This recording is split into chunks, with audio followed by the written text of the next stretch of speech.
أعوذ بالله من الشيطان الرجيم. بسم الله الرحمن الرحيم. قل أوحي إلي أنه استمع نفر من الجن فقالوا إنا سمعنا قرآنا عجبا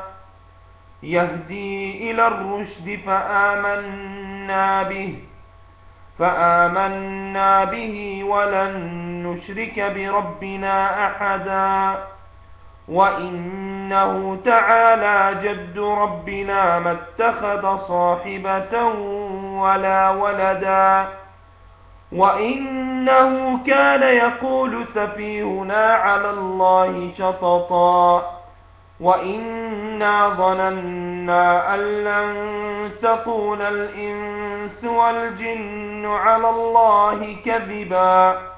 وإنه كان رجال من الإنس يعوذون برجال من الجن فزادوهم رهقا وإنهم ظنوا كما ظننتم أن لن يبعث الله أحدا وإنا لمسنا السماء فوجدناها ملئت حرسا شديدا وشهبا وإنا كنا نقعد منها مقاعد للسمع فمن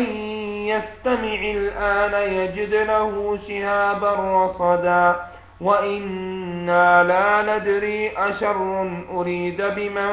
في الأرض أم أراد بهم ربهم رشدا وإنا منا الصالحون ومنا دون ذلك كنا طرائق قددا وإنا ظننا أن لن نعجز الله في الأرض ولن نعجزه هربا وإنا لما سمعنا الهدى آمنا به فمن يؤمن بربه فلا يخاف بخسا ولا رهقا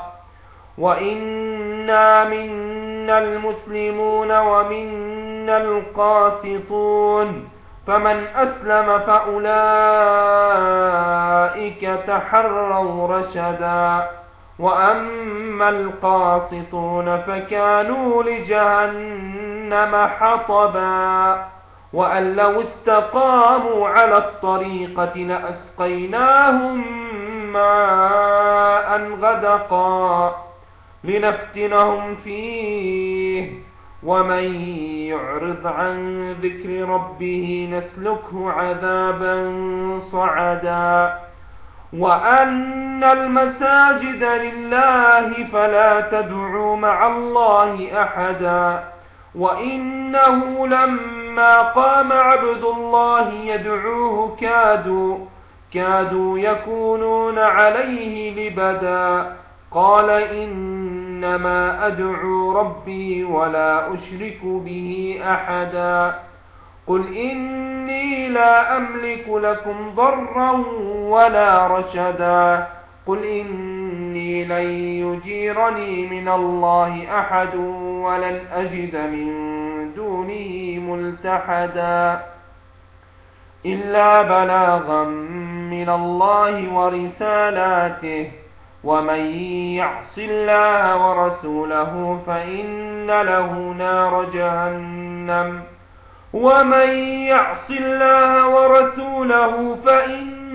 له نار جهنم خالدين فيها أبدا حتى إذا رأوا ما يوعدون فسيعلمون من أضعف ناصرا وأقل عددا قل إن أدري قريب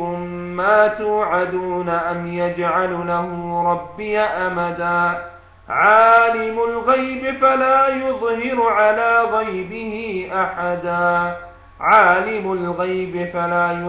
على غيبه أحدا إلا من ارتضى من رسول فإنه يسلك من بين